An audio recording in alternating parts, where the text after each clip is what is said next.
Good day, I'm Lisa Rowe and this is your JIS News for Monday, December 23, 2024.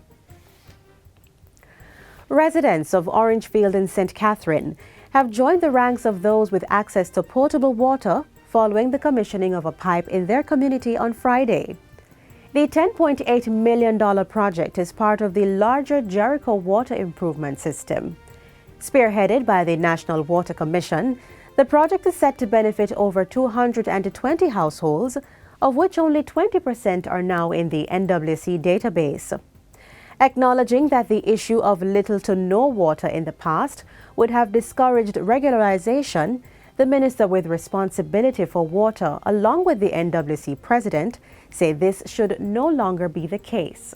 And so now we have put in the work, we have improved the service, and it is really a part of our commitment to the overall building of the nation, to ensure that our water sector is resilient and that it is sustainable. We do thank you for your patience, and we do hope that you have signed up and that you continue to sign up and that you faithfully honor your bills when you get the first set of bills, because the Water Commission has invested in your comfort, in your standard of living, in your land value, and in your future. More than 2,819 hectares of crops that were damaged by Hurricane Beryl and Tropical Storm Raphael have been restored. Minister of Agriculture, Fisheries and Mining, Floyd Green, gave the update during his ministry's quarterly press briefing last week.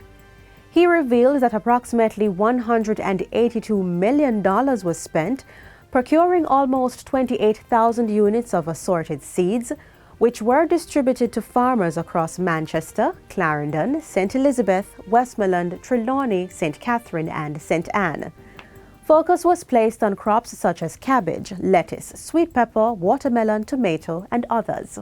We have restored 20 hectares of yam, 8 hectares of cassava, 12 hectares of papaya, 16.5 hectares of hot pepper. In fact, $21 million was invested in some of those crops, and we've distributed over 360 units of pesticides. Support to the poultry industry included the distribution of 57,600 broiler chickens, 5,775 broiler rations and medications, and 50,000 pullets for egg farmers. $85 million was spent providing material for greenhouse farmers, while $26 million allowed for the procurement of critical materials such as lumber, zinc, mesh wire and nails to support farmers rebuilding their livestock facilities. Minister Green says that as of December 16, more than 24,860 farmers have received direct benefits in the form of seeds, fertilizers and technical support to rebuild their farms and livelihoods. An additional 6,000 beneficiaries have come through JACRA, the Banana Board, and the National Fisheries Authority. Therefore, over 30,000 farmers and fishers have received some benefit as a part of our Hurricane Beryl recovery effort. In 2025, the Ministry of Agriculture will be pivoting the sector for robust and sustainable growth, with key focus on strengthening resilience through more climate-smart technologies, irrigation systems, and continued organization for disaster preparedness. The Portfolio Minister Floyd Green says production and productivity will be enhanced by scaling up support for key crops and livestock. So we're going to be expanding research, especially around seeds, planting materials, to ensure that we're planting the right climate-smart varieties. We will be purchasing some new tractors as we continue to drive the mechanization of our agricultural sector. We are going to enter into a public-private partnership around tractor and drone usage so that our farmers will have greater access. The ministry will also focus on driving growth through investments, the introduction of new agro-parks, new contract farming arrangements, and ensuring adequate storage for times of glut. We're going to do a big push to drive growth through investment. We're looking for big investors in agriculture, in fisheries, and in mining. And I can't speak about some of them as yet, but I can tell you, in all three areas, including mining, we have some big investments on the horizons. The minister says engagements have already started with the critical stakeholders on the matter of contract farming, which will involve getting more farmers to farm for a set market and a set price. Special attention would also be given to training and empowering young people to have well-run businesses. In the meantime, the network of retention ponds has been expanded and $120 million is being spent to purchase small irrigation kits as preparations start for what is expected to be a dry period in January to March. Minister of Tourism Edmund Bartlett says attention has to be paid to the transformative role artificial intelligence, AI, can play in helping to strengthen the sector. He was addressing a forum on tourism and artificial intelligence organized recently by the Global Tourism Resilience and Crisis Management Center. My thinking has been, how do we help to broaden the perspective of analysis and enable for innovation to flow? And all of these think tanks that we've been doing and establishing the Global Resilience and Crisis Management Center, it's not about just putting up institutional framework around.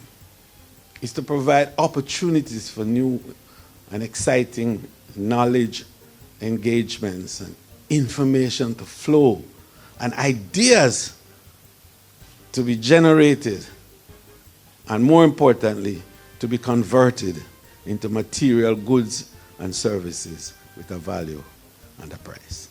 Co-founder of the center, Dr. Lloyd Waller, argues that despite the negative perception surrounding AI and technology generally, there is an upside being ignored. The interesting thing about it, whether it was the tractors or the radios with telecommunications or even the ICT for development in the last, in the late 1990s, early 2000s, yes, jobs were lost, but yes, more so, more jobs were created. And I don't think people look at how these technologies and these tools facilitate this growth in new jobs and in a new market and new persons starting to see how technology can be used to transform lives. And finally, Director of Public Prosecutions, Paula Llewellyn, is expected to resume her duties after the Court of Appeal overturned the Constitutional Review Court's decision on legislation that extended the DPP's age of retirement. The legislation was challenged in the case of Philip Paulwell and Peter Bunting versus the Attorney General, with the initial ruling in favor of the petitioner. But on Friday, that decision was overturned, and a statement from the Ministry of Justice says the new ruling declares the legislation that increased the age of retirement for the DPP and Auditor General from 60 to 65 as valid and consistent with what was done for other members of the public sector. Justice Minister Delroy Chuck adds that it means Ms. Llewellyn, who has been out of office pending this decision, can now resume her office at the earliest possible time. And that's it for JIS News Today. I'm Lisa Rowe. Thanks for watching.